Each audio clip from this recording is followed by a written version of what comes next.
We just took a photo of ourselves instead of like video recording. Hey everybody! Welcome to Screams and Beans episode number 14. Phaedra Fuller, my mother Adrienne Gaudette, and Mary Robinson. This episode I'm calling... Say hi. Did. I just did. Like verbal hello. Hello, friends. So I'm calling this episode Can You Hannibal It? Cute.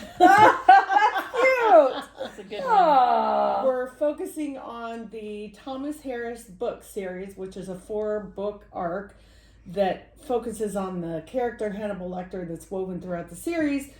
But the first 2 books are what we watched the movies of. So Mary and I got together, watched Red Dragon and The Silence of the Lambs, and then I read the 2 books of those before we watched the movie. So that's what we're focusing on. The other ones are Hannibal and Hannibal Rising, which are also good stories, and there's also movies that came out, but we're just not talking about those as much. So. The Hannibal one's a movie, but did they do the Hannibal Rising? I think it is, Oh. unless that's what maybe the it's all in TV one? series is based on. I'm not sure. So, well, I don't know. I don't remember now. It's been a while. Because I know there's one more Hannibal movie, but I wasn't sure about if there was 4 movies or not. So the beans portion of this episode is a Kona Peaberry Reserve coffee, which is from Kaui, Hawaii. And let's all take a minute to appreciate the notes. can your audience smell this? Yeah. Smell-o-vision. Fragrance camera. I want to know what you guys Smell-o-vision. pick up. Like, do a What good do I have deep... to smell? Yeah. Oh, jeez. What do you... I smell Other than coffee, like, coffee. do you smell, like, any notes of, like, chocolate or Nope, I just hay? smell coffee. Hay? No. That's kind of a common trait in some of the Hawaiian coffees. Is that- hay? from the lava. It's I like don't kind of know. that earthy. I don't have a grassy- developed system, so I don't know. Oh, to me, it's like almost like a mocha with a little hint of sweet. But you know, it's It tastes just good. sad that coffee, when you brew it, never tastes like I it know. smells. But That's why I don't drink Anyway. hot coffee, because it never tastes like it so smells. we have to do our cheers, Screams and Beans episode. Cheers, cheers, Beep, beep. Mom. So Mom is visiting from Cottage Grove, Oregon. And she's one of our earlier fans. And probably first subscriber. Go Mom! I'm a charter fan. That's right, charter member. I'll have to get her a mug. I gotta work on that. She should get like a pin, A like, patch, you know, like, the... yeah, we all need a Screams and Beans. It just needs pin. an ID card that says charter member. And that gets me all my perks, Yeah, that's right. all my discounts. So when I was looking up the information about this episode, I saw one of the one of those websites like Reddit or what, like a comment that somebody had made, and I thought it was really good. It said, the essence of any good horror movie is giving the audience enough information so that the story on screen can come alive in their minds. And that's what we love about the horror movies that we love. Is like, it's not totally in your face, blood and gore. You kind of have to sort and figure things out. And we to do me, the whole time. Yes. Like, okay, wait, what was that? I mean, we're talking through the entire movie Yeah. trying to figure it out. So it's probably a good thing we're watching these at home, because we'd be kicked out of a lot of theaters. We would make a lot of people mad. Wait, could you rewind that? I missed that part. Let me just say, Phaedra and I have been shushed many a times by Oh, other gosh. Oh, yeah. people in the Yeah. audience in the movies. Yeah. But that's because we're giggling so hard. That's true. We have a bad habit.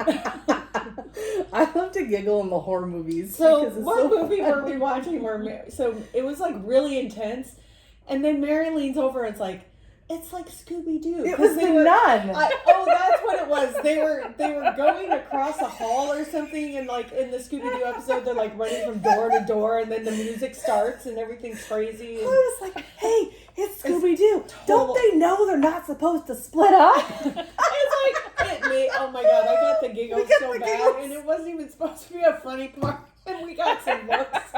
We did. I just cracked me up because It was much needed comic relief. they 'cause all it was looked so at each intense. other, and then they all just went into separate doors. And I'm like, you're not supposed to split up. Scooby-Doo taught you that. You never split up. That's right. Yeah. Who was it? Mickey that was looking at us like, Yeah. what's your problem? Yeah, she was like, shh. Okay, so we'll start out talking about Red Dragon, because that was the first book and it was the second movie, so it's kind of a Right. weird order. The book was published in 1981. The movie premiered October 4th, 2002. Let's see, in 1981, how old were we? I was 10, so I was 81? in 5th grade. Yeah, so I wouldn't have known anything about Yeah. this. I declined to comment how old I was. It's not Okay. for camera. But I was 10, so we were living in Springfield, Oregon. I was going to Yolanda Elementary, finishing that year before I went to Briggs So if you Middle were School. 10, let's just say, You then don't I have to was say in my your late age. 20s. Right. I That's was- all- you late don't need to 20s. say I your was age. barely 1. Baby Mary. 81 is the year I married Bob. Oh, Bob Gold. yeah. I have a comment for him later that I printed out that you're going to find amusing. The premise of Red Dragon. So FBI agent Will Graham. So Will Graham was like the Clarice Starling of his time Right. at the FBI. So FBI agent Will Graham enlists the help of serial killer Hannibal Lecter to catch another killer, Francis Dollarhide, who they dubbed the Tooth Fairy, who murdered 2 families in 2 different cities. And part of the mystery in the movie is like, how do we catch this killer? What's the commonality between the 2 families? How do we find the connections? And Will Graham has a knack for just researching and going to crime scenes and being able to visualize and put things together in ways He's a that good FBI agents puzzler. can't. So the same FBI guy in Silence of the Lambs, what's Clarice's boss, he recruits her, what's his name? Starling. No, that's Starling. was Jack hers. somebody. Yeah, It's Jack Jack. Crawford. Crawford. Yeah. He goes to Will Graham and like, please help us with this Tooth Fairy case. So the Tooth Fairy killer has a giant dragon tattooed on his back, believes that each victim that he kills brings him closer to becoming the dragon. His psychology originates from childhood abused by his grandmother. He's obsessed with an original watercolor titled The Great Red Dragon and the Woman Clothed in Sun, circa 1803, that's archived in the Brooklyn Museum. At one point in the movie, the killer tears the original watercolor and eats it. Eats it.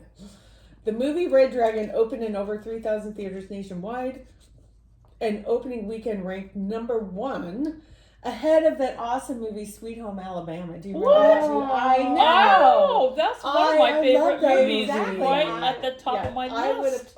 That shocked me. I was like, Holy no way. moly. Really? Reese Witherspoon, like you think Right, that would have 'cause been she was in her because prime of there. rom-com and Yeah. it was so cute, and the guy in that Oh, movie I was know. so dreamy.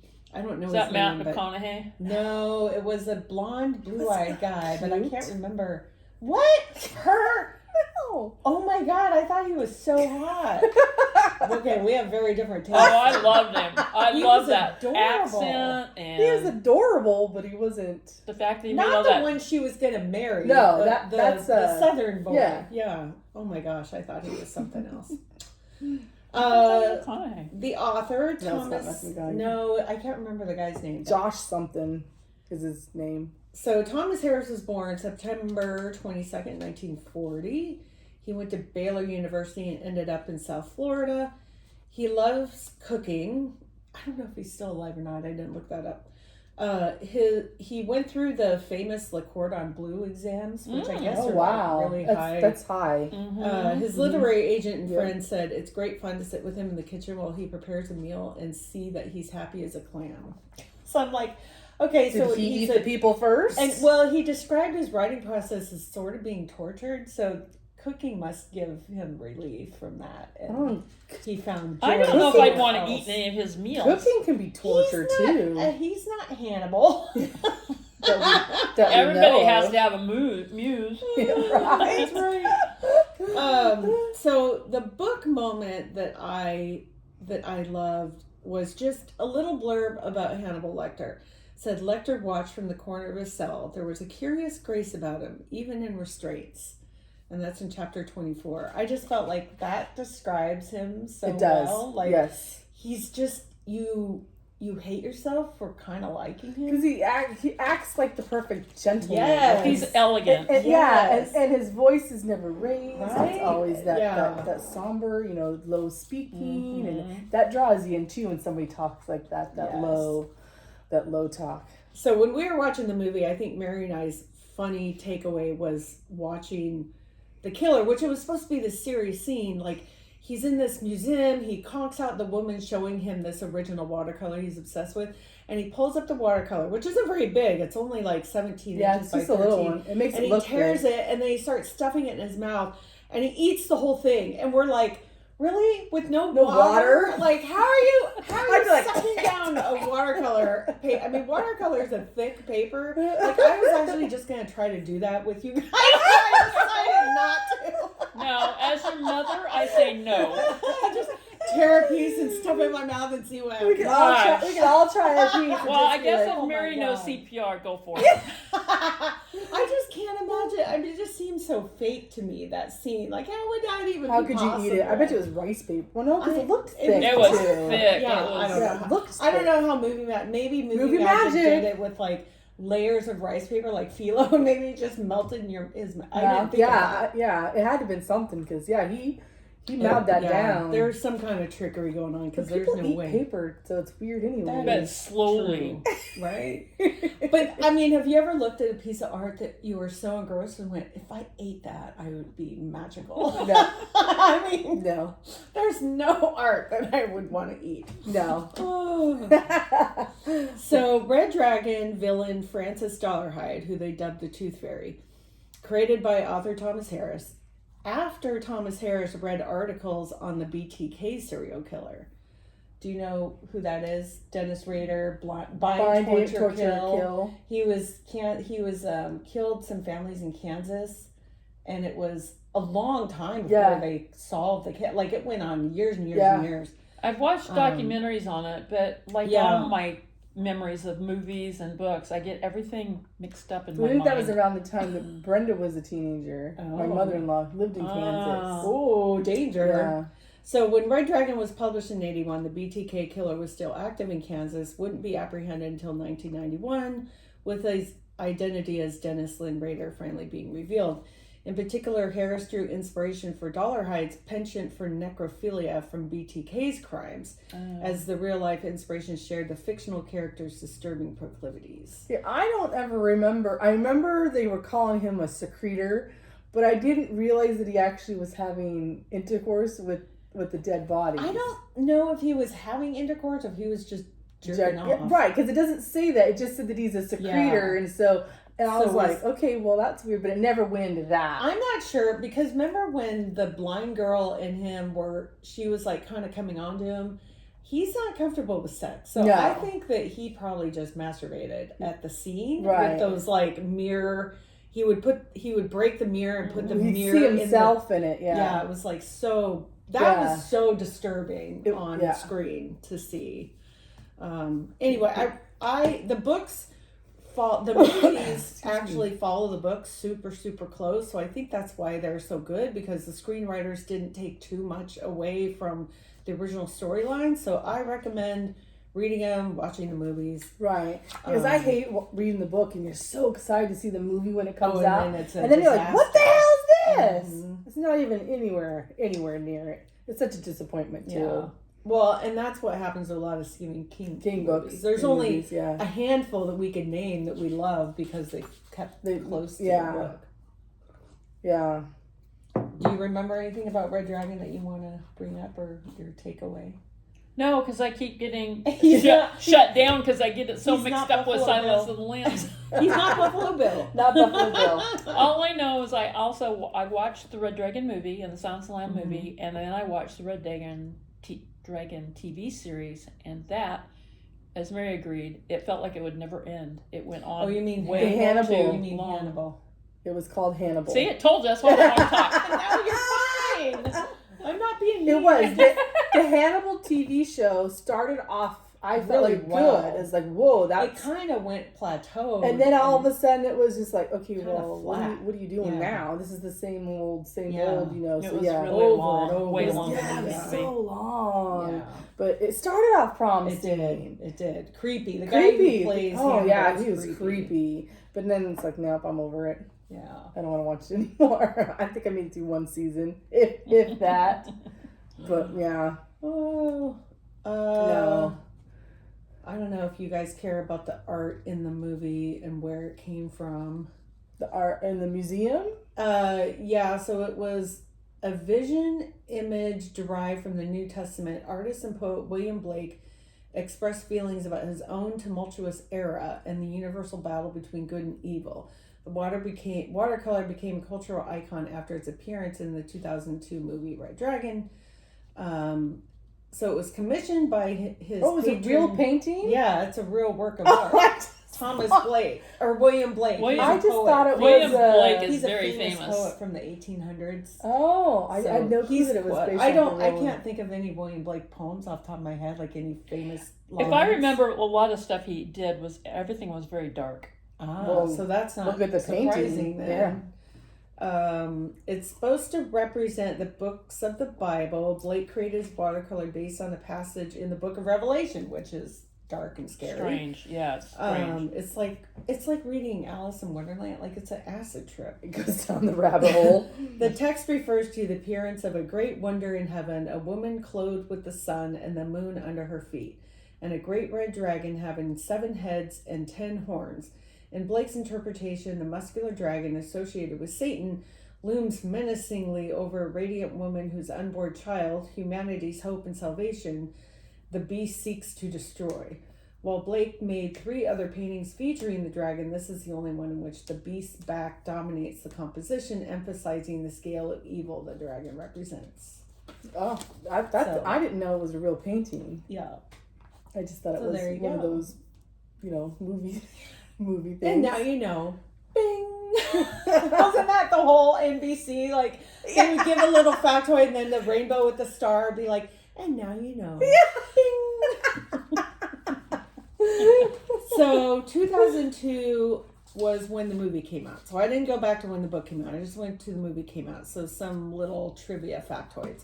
I might have gone to that theater. So, we're 1 year after 9/11. So, everywhere we flew was completely different. Security was different. Well, I never We flew. used to be able to walk people to the gates and say goodbye. We couldn't do that anymore. Like, everything just felt disjointed and disconnected and a little scary. So your husband's a gamer.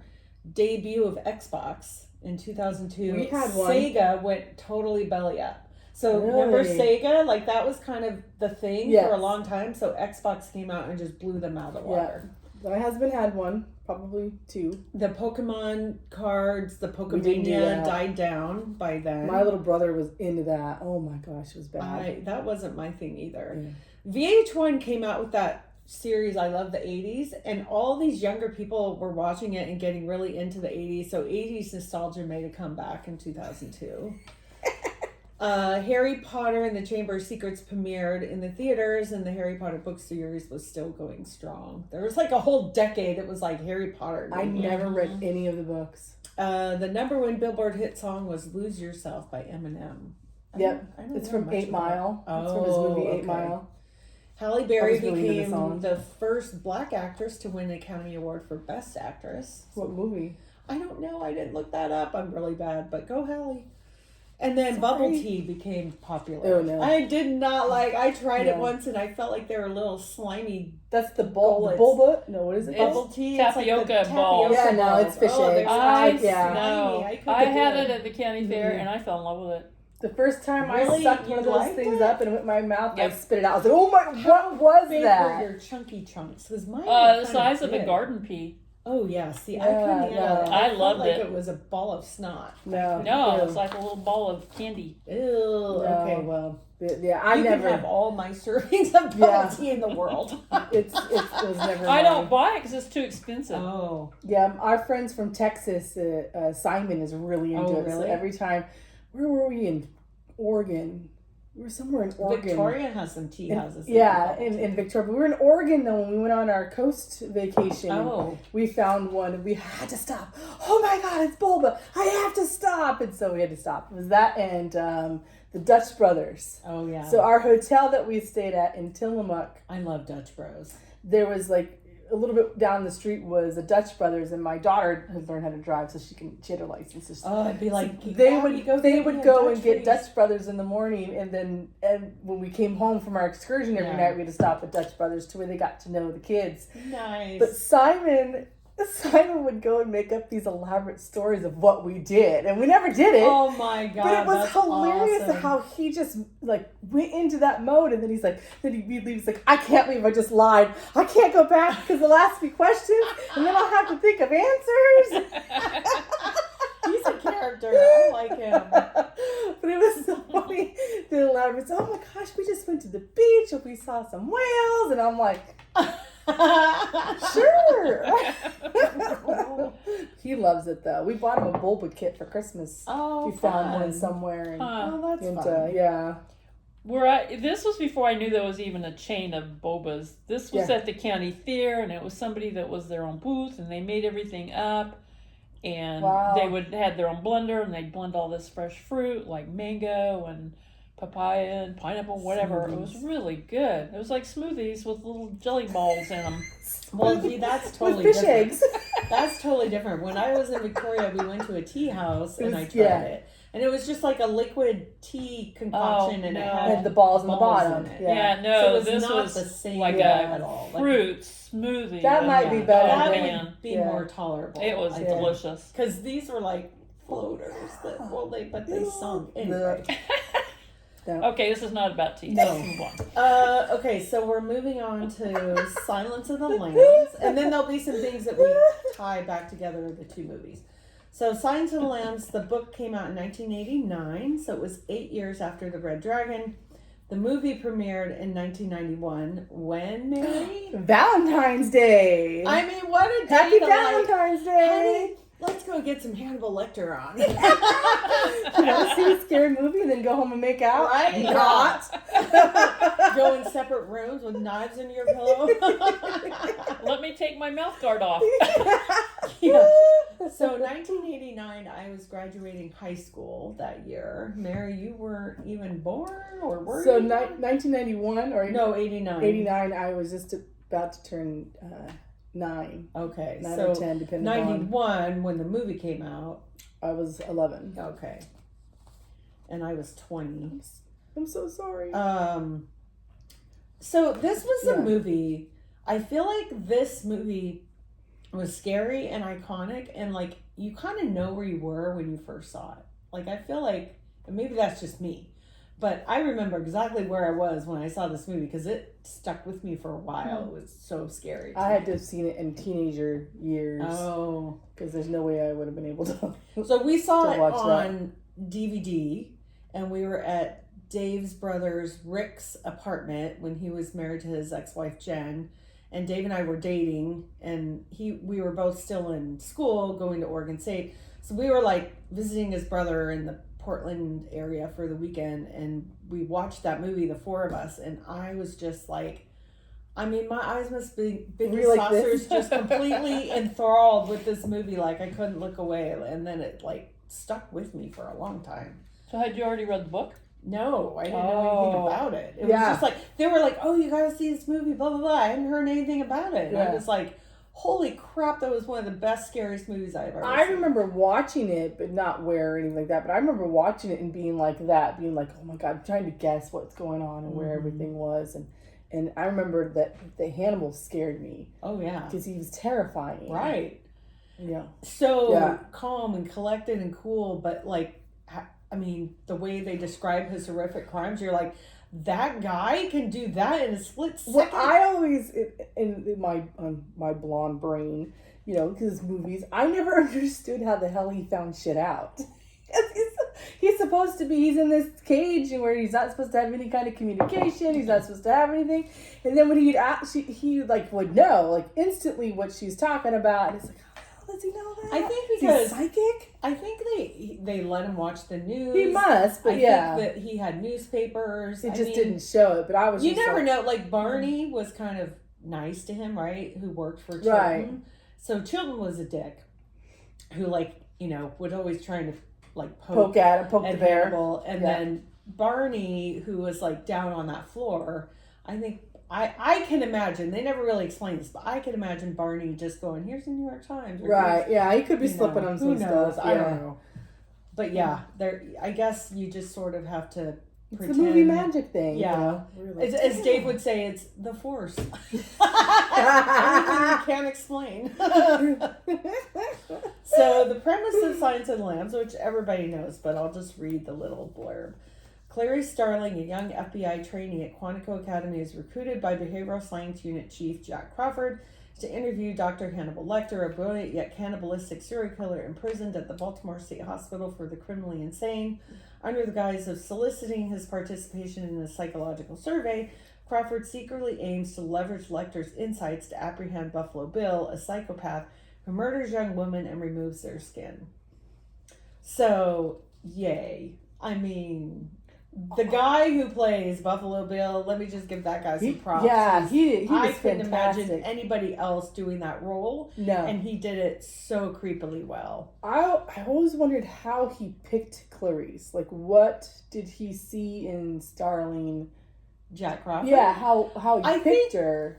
I'm guessing. Of all people. I mean, okay, so I'm guessing a little bit was possibly some attraction. Yeah, yeah. But then she had applied to be, or she had like somewhere along the way in her applications to programs, She wanted to be underneath in him. the behavioral science unit. Oh, okay. And looking at her I must have grades missed that and her part. performance and talking with her instructors, he was like, okay, let's give this girl a shot to see if she's got what it takes. That's kind of how I interpreted I must have it. missed that part because I was like, why you just I think randomly he also pick people? saw her Maybe a little bit characteristics that he in her. wanted. Yeah. She was perseverant. She was really intelligent, and she really wasn't easily distracted. Right. She I mean, really when was she mission went focused. down that hallway to sit in that chair in front of the cell, I mean, she was focused. Yeah, that takes guts to do that. And she really wasn't scared of things. And I would have been terrified. Well, just walking down the other people, you know. God, multiple MIGs and Yeah. Oh, yeah, that was not nice. Okay. But you know what? She just went with it. She I didn't guess- completely have a meltdown Not at till all. she got to the car. When she I got know, to the but you car, guys she had a remember meltdown. something about Mary when, like, she gets spooge in her hair and the next Oh! scene her hair is sticking straight Yes. up. Something about Mary. I thought she was talking about you. I'm like, what? Wait. I wanted Clary A Starling little to something on your head there, huh? walk down the hall and her hair would be like, doing. Well, how do you think they invented hair gel? Oh, gross. So there were a couple of things I found that were similar quotes between the book I'm never and gonna the get hair movie. gel again now. Oh, Maybe it should have said guys. moose. No, it's more like hair gel. Luckily, I don't use hair gel. So that famous line in the movie about the census taker, and Hannibal Lecter says it. So in the book, he says, a census taker tried to quantify me once. I ate his liver with some fava beans and a big Amarone. Which I had to laugh because Dave and I love Amarone wine, and like the Verona region in Italy is really famous for that kind of wine. It's like this whole making process, it's a thing. And like most people probably don't know what that is. Yeah. So I think I that's why the didn't. screenwriters changed it. Because in the movie, the quote is, a census taker once tried to test me. I hit his liver with some fava beans and a nice Chianti. Yeah. It's that. That is the creepiest scene in the entire movie. So I watched a documentary about... It's like an inside-out snake hiss. It is. Oh. I watched a documentary about Anthony Hopkins, and he completely ad-libbed that to be funny, but the director was like, Well, how would you think keeping that'd be that funny? because he thought it was just like a goof, like, oh, they're never gonna... He thought it'd be an outtake. It was like, I'm just gonna do this and see what happens, and then they kept That was it in. fantastic I know. scene. Can you imagine that scene without that? No. Those little tricks of the trade are what make actors into great actors. Yeah. Why Right. we love Anthony Hopkins and Yeah. some of those others. Some of because the- they get the character and Yeah. they know what he would do. There's a lot more ad-libs that nobody realizes in movies that you don't realize. Like one of And my they leave it favorite in. one is in it's The Grinch with Jim Jim Carrey. So in that, have you seen that one with so when he goes in there, he pulls the tablecloth out from underneath all the teapots and whatever, the dishes. So his scene is he's supposed to pull it out, and the whole thing is supposed to fall over, and it didn't. Whoa! He did it really good. He so did it really stayed. good. So then the Grinch goes over there and does this and knocks it off. That was all ad-libbed. Oh, that's because he was supposed to pull it out, and things were supposed to just come off, and he- nothing did. Oh, that's so then funny. so that was an ad-lib. And then my other one is, I don't know if you guys have ever seen The Ringer. My friend Shelby and I were just talking about this. It's a movie about special ed Olympics and stuff. Oh, And so okay. they bring in Johnny Knoxville as a ringer, and he pretends to be special Oh, ed. Oh, I Jeez. see. So one of the scenes is that they take the kids out, and they're not supposed to be out, And so Johnny Knoxville's talking. They're talking, and the kids are just kind of standing there, and they're not real kids; they're more adultish, and they're getting reprimanded about, where have you been? It's midnight. Where have these been? And the guy goes, oh, we stopped for ice cream. And one of the kids goes, what the fuck did we stop for ice cream? And you watch Johnny Knoxville break character because it was totally ad-libbed. No, because he's just like, what? We stopped, right? What? When did we do that? Because he's like, I didn't get no ice cream. He thought he took it He literally. took it literally. And so Johnny Knoxville's laughing, and it's one of the best ad-libs gosh, because, that's they so try not to funny. break character, but these kids, they don't know any better. And you're Right. like, what? That's funny. So the my ad-libs gosh. sometimes do make the best movie scenes Oh, yeah. when they don't Oh, know, yeah. you don't realize that that's not what it was supposed to be. Right. But I think that's a fantastic, you're right, I would never think the I same know. if that wasn't in there. In that same documentary, they were interviewing Jodie Foster, and she said she was terrified of Anthony Hopkins, That's and right. she wouldn't even go near him during the whole shoot until the very, very, very end. They ended up together in a room or something, and she was like, I have to tell you, I'm completely terrified of you in this movie. And like, she wouldn't even talk to him. That's They would do their crazy. scene and she would split. And he said that he was like, well, I was terrified of you. Like, so somehow the way so I don't know how real, so the way they interacted on screen, I don't know how it's like they had some kind of weird chemistry thing Right. going on. Well, I think she respected him as a fearful character, like she took his character. So like maybe some of her fear that's coming out in her like was very real because Yeah. she really was kind of well, the guy doesn't blink half the time he's talking to you, and it's Right. very unnerving. Well, and he stands like very posh, Yes, like super, Yeah. like he's in a brace. Yeah. He's totally. I mean, yeah. his whole demeanor is just, Ugh. like I am epitome of royalness and Right. stubbornness and, Ready when you are, Sergeant Yeah. Peaberry. I'm Whoa. ready.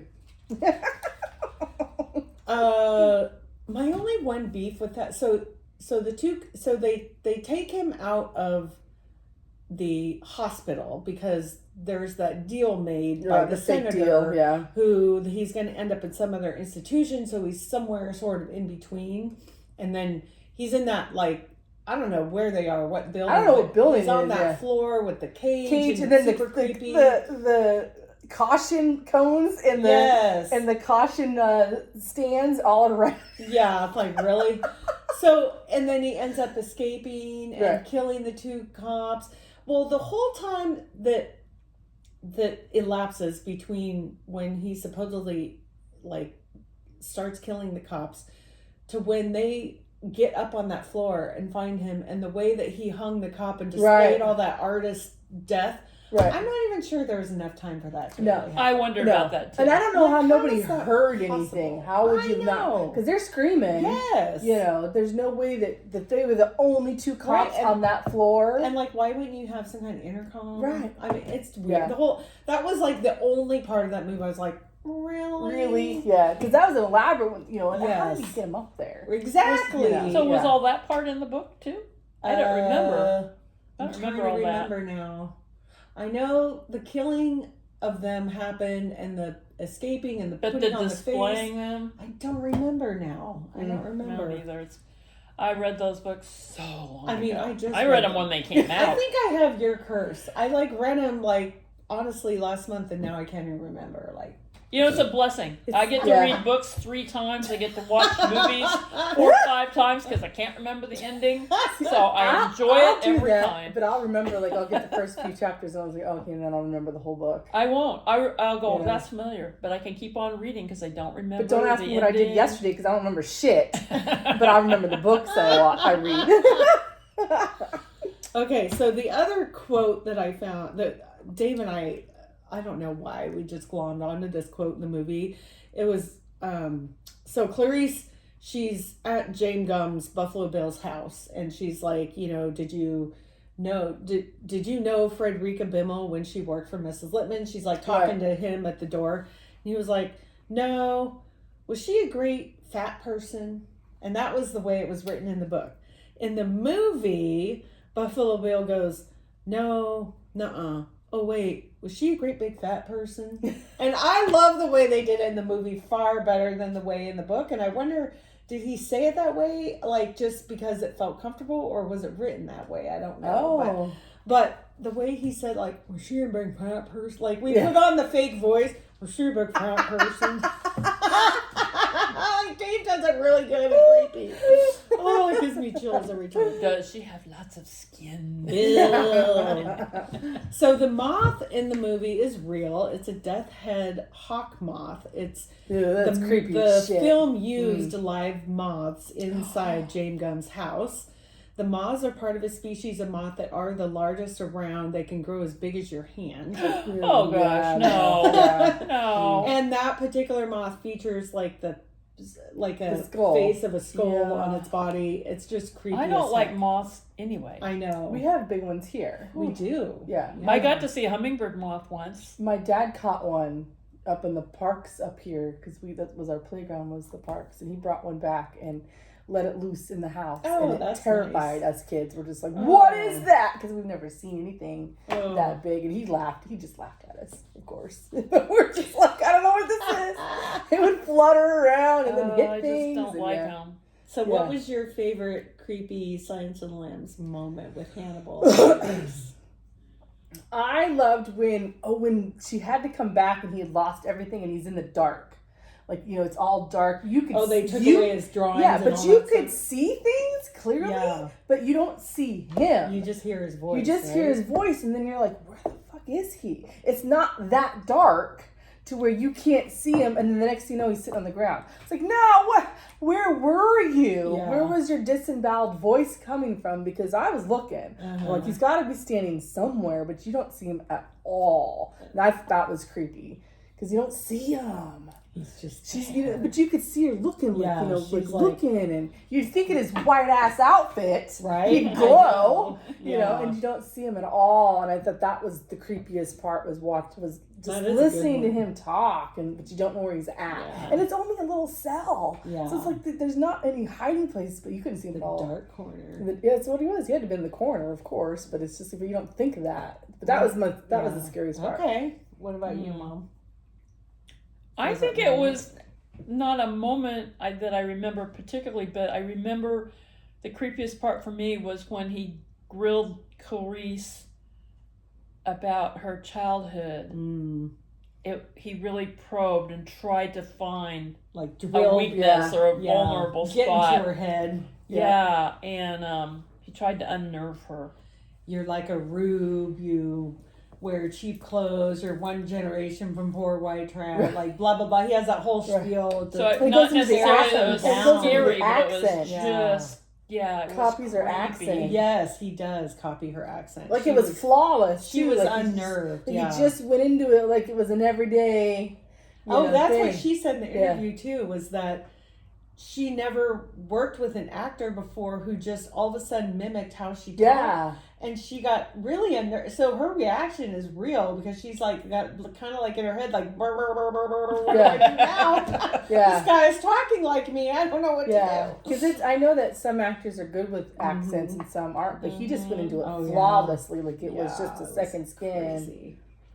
One of my favorites was when, she gets the lecture about all the things she's not supposed to do when approaching the cell. That went out the window. And he he's immediately drawing her in to do Mhm. something that she's not supposed to do, which is come closer, because he's like, He wants to see your smell her. credentials?" Yeah. And she like holds up her credentials, like, Closer. "Closer, please." It's like, oh no, he's gonna break through the glass and eat your head. I feel like she got more comfortable. She obviously was comfortable with him because when she comes back from when she finds the head floating and she's sopping wet, she's sitting on the floor in front, Indian style, drying her hair and dry. I mean, to me, that's an intimate thing to do. Yeah. Like you're comfortable sitting there talking Like, to hey, him. I'm gonna go see my pal Hannibal. Right, I'm just drying my hair, I mean, because she's up to the window and she shows no fear of just sitting there, drying herself. Yeah. I thought that was really weird that you were told, don't get close to the window, and here you are, you're right there. I also found the actor who played Dr. Chilton was perfectly cast, because you were super excited that Hannibal was going to go eat He him. was a douchebag, yeah. He was such a It dick. was When he really got off the annoying. plane, you're like, I'm going to have an old friend for dinner. It's like, He's like, you go, you knew Hannibal. instantly. You go eat his You liver knew with instantly he was some going to go human eat him. beings And his walk. Yes. His walk Oh, when he was God. walking Yeah. away and stuff. Casual. Yeah, it's just like, dude, like, I'm just Oh. on a stroll. It's no Yeah. big deal. Okay, so I went online and I looked up, like, why do we love Hannibal Lecter? And there are some interesting little psychological tidbits. Intriguing complexity. Lecter is not a simple one-dimensional villain. He's brilliant, cultured, even charming psychiatrist with a dark side, making him a complex and fascinating character to explore. Which is true. He's charming and reliable in a twisted way. Despite his horrific crimes, Lecter possesses a certain charm and elegance, making him relatable in a twisted way. He's intelligent, witty, and even has a sense of humor, which can make him almost seem human. And I think that's like, you start dropping your guard because you're like, oh, he's coming across so calm. Like, Because he seems sophisticated. right. Like, So, like, you can understand, like, when he complained of chest pain and they took off all the restraints and then he, like, completely attacked the nurse, you're like, can you just sit still and not kill somebody for, like, 5 minutes? Like, you just can't help yourself. You could have been out. Jeez. Master manipulation. Lecter is a master manipulator using his intelligent charisma to control and influence others. This makes him a compelling antagonist as we are drawn to his cunning and intellect, which is exactly what you were describing him doing with Clarice. He's a good villain. Lecter's actions, while horrific, are often driven by a sense of justice or a personal code of ethics, which some find intriguing. He often targets those who deserve punishment, making him an anti-hero in some ways. Sure. The monster is a human. Lecter, like other iconic movie monsters, is a monster who behaves according to his nature and is misunderstood. He doesn't have a conventional moral compass, and his actions are driven by his own twisted logic, which is very true. The power of performance. Anthony Hopkins' portrayal of Lecter is iconic, bringing the character to life with a chillingly captivating performance, which is I don't so think they true. could have gotten anybody else. So what did to you do say that. about the movie and the number of awards it Oh, won? yeah, I just was, yay Google. It was, they won 5 Academy Awards in 1992 for the movie, which is only the third ever movie to win 5 awards at once. Wow. So they won for Best Picture, Best Director, Best Actor, and Best Actress. So they both won awards. Good for them. And Best Adapted Screenplay. So like I said, it's only the 3. So the other ones were It Happens One Night from 1934, which I have no clue what that is. And The One Flew Over the Cuckoo's Nest in 1975. That's a good one. So it's only those 3 movies ever won 5 Academy What Awards was the at once. second one you read? It's it happened one night. Oh, and what year was 1934. that? Oh, way a long time ago. Yeah, I wouldn't know. I wonder if that's yeah. one of those Cagney kind of movies. Oh, I don't know. But it's but for because Jodie Foster won for Best Actress and Anthony Hopkins for Best Actor, which is very rare. That alone in a movie. Nice. They both get it. They Yeah. both that's get it. awesome. Yeah, so I thought that was really cool. And it was the first psychological thriller to ever win. To me, Horror it's one movies of the don't get most, recognized right. at all. It's one of the most intelligent psychological thrillers we've ever had outside of Alfred Hitchcock. Alfred Hitchcock wrote some really wonderful stories, and the movies portrayed very well. Right. Psychologically, they kind of mess with you, you know? Okay, so there are some real-life serial killers that inspired Silence of the Lambs movie villain Buffalo Bill. Although it's Dr. Hannibal Lecter who is most memorable in Jonathan Demme's masterpiece, it's Buffalo Bill, played by Ted Levine, who Clarice Starling is tasked with cracking the case of. Screenwriter Ted Talley cites serial killers Ted Bundy and Gary Heidnik as reference points. Buffalo Bill's technique of luring victims into a van is directly inspired by Ted Bundy, while the idea of prisoning women in a basement is taken from Heidnik's crimes. In doing so, Silence of the Lambs blurs the lines between what is real and what is fiction. Buffalo Bill's psyche and backstory are further dissected in the novel, explaining that he wants to look like his dead mother. This elaborates on his motivation in a way, what makes the villain more chilling by furthering his parallels with real serial killers.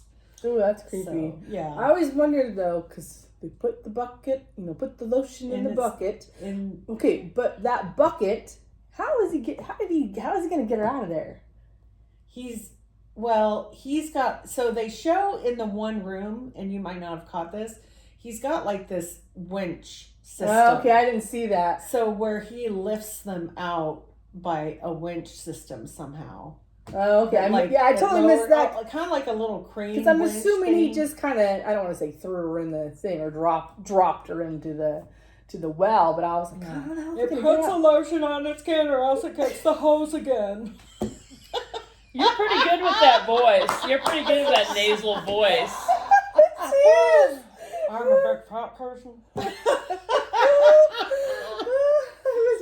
I saw, because we love Halloween, we have scary movies. I watch all these DIY things, and when Halloween comes up and stuff, they have this one guy had made his bathroom into Buffalo Bill's well. So on the ceiling is Buffalo Bill with the string, and then they hung a bucket down into Did they have the a little bathroom. yuppie dog? They had a fake dog in the bucket. Isn't that just? I thought it was so cool. Okay, maybe the month of October, but if that's year round, I'm not going pee there. I just thought it was so unique that he did that. Yeah, it's a picture of like if you look up, there's Buffalo Bill with his bucket, and the bucket's real on a string on a rope and Can you stuff. think about what that would do to somebody that never watched the movie or read the book? They're going to see that bucket and say, is that? I think anybody would walk in and be like, "What the fuck is this?" If somebody if you're visiting that guy, you kind of know that's he's quirky. what he's into. Yeah, whoever it was. I just thought it was really cool. Wow. I was like, I don't think I could do. Well, I don't think my husband would. No.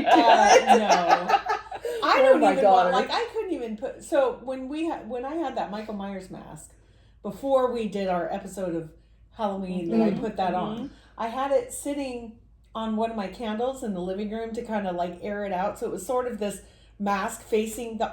Do you know how many times I turned the lights on and would walk back to the bedroom at night and then scare myself? I jump scare myself walking past the Michael Myers house. I'm like, behave yourself, don't kill me.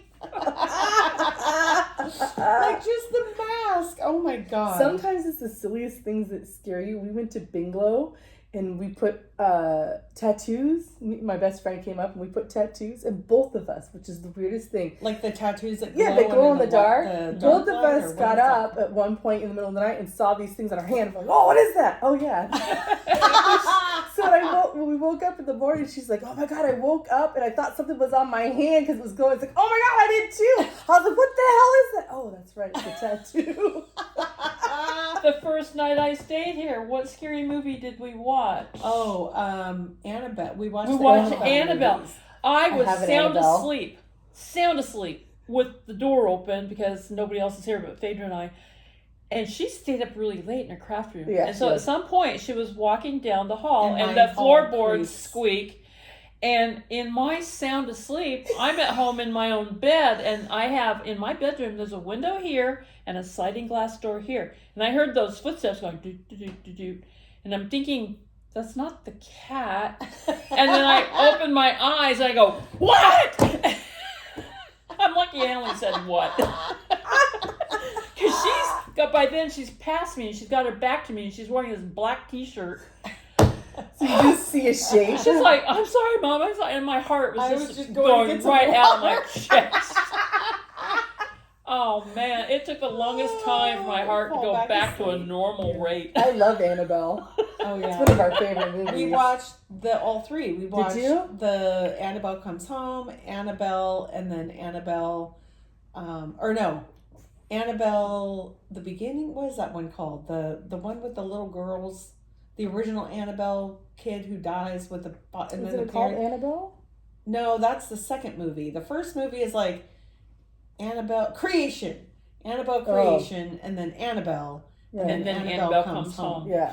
It took us, I think, 2 nights to watch all of them. But Mom liked the third one the best. Yeah. Because I The feel like Comes Home. she's Yeah, right. those It's kind of kids, more the kids cohesive. just made it.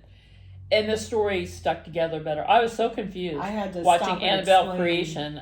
I had no idea what was going on. Yeah, it's a creepy show. Yeah. But I love them. I do My too. husband, where were we? Oh, we dropped Abby off at the airport and we stopped in Tukwila. They have a little mall thing. I had to pee, so we had to stop. I'm like, and so they have a container store. Oh my God. Has this got to do with having to pee? Yeah, I don't know if I want to know the end of the But story. we went into... She didn't pee in a container. Yeah, I could have. But we went, as we were leaving, they have a gaming store, so my husband's like, oh, I want to go see what kind of games or whatever, and we collect, weird shit. And they have the Funko Pops, which are these little caricature thingies, and he found me Annabelle. So I have Annabelle she's sitting in a chair, and I have a little shelf just for her. And With she's that just mouth there. and everything. It's That mouth just creeps me out. It's a. So I'll have to, let's creepy. see if I can find it. I have a little Raggedy Ann and Ann doll because I bought it that way on purpose. I was going to do some red splatters on her to be... Oh, that's just wrong. It's like a little figurine about this tall, but I didn't mess with her. But that was like the original answer. Oh, that's weird. See, that's not as scary. That's not scary. It's not scary, but but that's it's the style. But that's the style that it Yeah. is. But it's still creepy. Her just sitting there. Yeah. She just and then her sits there. head moves, right? Yeah. Bobblehead. Yeah. Yeah. So she just sits there, but it's really, it's it's a little just like she's looking Yeah. at you like. Yeah. So 1991 is when Silence of the Lambs premiered. So I went and looked up some little factoids. George Bush was president. We had the Gulf War. We had the Scud missile. We had that whole thing. That was. I remember I was in college and I was living in the dorms, and my roommate and I were like, this just seems weird. We were watching war on TV. Mm-hmm. It was strange, and it was real time. And you're like. Mm-hmm. Back in the day when you would see snippets of Vietnam, it was always past tense. Right. It just was weird. The whole thing just felt like, is this real or is this fake TV war? I remember it's just strange. watching it, and felt we weird. were in elementary school, and I remember that sometimes they would bring the TV in. And we'd Well, it's watch before it. your time. But Vietnam was the first war that was televised live and into our living rooms. Oh. There See, I were thought you journalists just got over there snippets. filming. I thought you got past tense snippets. No. Oh. Well, I mean, past tense, and that maybe he took the film A the day before. Oh. But, okay. I mean, the Okay. journalists were there. Okay. They took that war into your living room, and that was the first time that it ever happened. So that's why it did people- not Wow. happen with the Korean War. It didn't Right. happen with the World So War. that's probably why course. people got so outraged. This is the first time Yes. they were seeing the actual Yes. The horror of it. Yes. So why, I mean, with the Gulf War, I felt like we were okay, whatever. I don't know with the Gulf War. I Yeah. mean, we're a bunch of white guys fighting over oil, I guess. I don't know. It just seemed weird. I mean, I'm sorry to anybody who was in that war and you have problems from that. I'm not trying to diminish that. I didn't understand very much of it. So you can call me an idiot. It's fine. So that year... You're a dumb shit. Thanks, know. Mom. Sometimes I am. Serial killer Eileen Wuornos confesses to murdering 6 men in 1991. Who?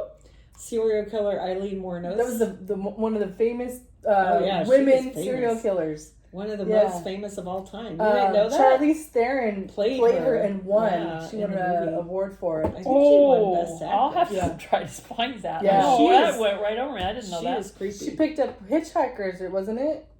Something. She had there was something about her history that men were just like Yeah. nothing. I mean, she was like the Jeffrey, well, she didn't eat him or fuck the She head. just killed him. She Violently. just killed him violently. Yeah. But she was one of the famous Wow. female serial killers are very rare. Yeah, they are. Right. And usually Yeah. women will turn to poisoning or Yeah. some other form, but she was like Yeah. violent. Super Bowl champions that year were Buffalo Bills. Which I thought was so awesome. They probably scared the other team. They talked to the other team in their little accent. But the thing is, Their I bet the mascot. Super Bowl happened before Silence of the Lambs came out because No, February. I know, but what? But day they in would have read the February book. was the But Super Bowl's in February too, so Oh, but- it might have been after the movie. It's after the movie. Oh, so Because usually it's like halfway through February. That would have been funny. Well, they could have read the book and been scared. Serial killer Jeffrey Dahmer is arrested after remains of 11 men and boys are found in his Milwaukee, Wisconsin apartment. Police soon find out that he was involved in 6 more murders. Ugh. So that takes him up to 17 that we know of. Probably more. More. I mean, they're estimated like Gary Ridgway, the Green River Killer, and BTK. Like they probably and Ted Bundy. The counts are way higher than they're ever What they confessed to. Is Yeah. what they estimate. Nirvana releases Nevermind, which changes youth culture forever and introduces the period of the grunge. So, hence I'm wearing some Northwest flannel tonight, a little nod to the 90s. Hurricane Bob hits the Northeast U.S., which I thought was hilarious. Because I married Bob in 91. 81. You married him in 81. 81, I'm sorry. But- so 91 was But our towards the end of the anniversary. marriage, he was kind of like a hurricane. He was destructo. So that's all I got on our Thomas Harris, Hannibal Lecter, Red Dragon, Buffalo Bill foray. The coffee was very good. It was really good. On the Mhm. chill Am I supposed side. to drink the Sludge? No. don't drink the sludge. Okay, No. I don't know. Mine's all gone. No. It's just the creamer in the bottom. Yeah. Yeah, It was good coffee. It's it was. it's I It can't should be remember my cup. exactly what it is. It's Kaui Coffee Company's Peaberry line, and it's the Kona, or not the Kona. I'm sorry, I keep saying Kona, but that's Big Island. It's Kaui Coffee Company's Peaberry, so I think it's like a Peaberry Reserve. So the Peaberries are when the coffee bean splits into two, I think, I and have no clue. it's more unusual for that to happen. So the actual little coffee beans, because they're split in two, are smaller in size than your regular single coffee bean. So the harvesting of the smaller ones is supposed to denote kind of a sweeter note. And I don't know. I'm not like, we took the tour and we were at the coffee thing, and I don't remember all my factoids. Unlike my husband, who could just remember everything he's ever heard in life. Yeah, no, I'm out. I mean, he's got trivia in the back of his mind that I'm like, what? what the heck? How did you pull that out? Where did He's that like, go? Where he's did like, that well, I can't remember yesterday, but let me tell you about what I ate in 1992. I'm like Rain Man of memory.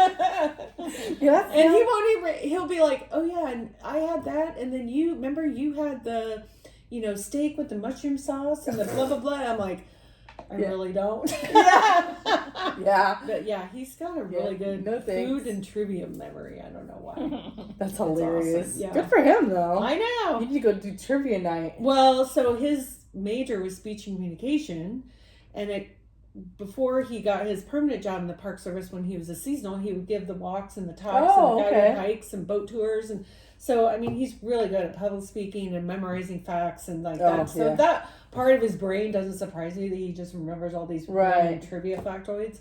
Yeah, don't play Trivia Pursuit with him. It's no bueno. I probably would play the pop culture ones. Right? Yeah. But like the older ones, and I don't know. I know. Yeah. I don't know what happened in the 1930s. Come on. So we hope you enjoyed tonight's episode. Thank you, Mom, for participating. Yay. She did not want to at first. And No, we forced her. We forced her. So we put her in the middle. She Yeah. can't escape. So she can't. I'm trapped. So thank you all for joining us. Hope you had fun. Bye-bye. See you next time. See, it didn't One stop again. more.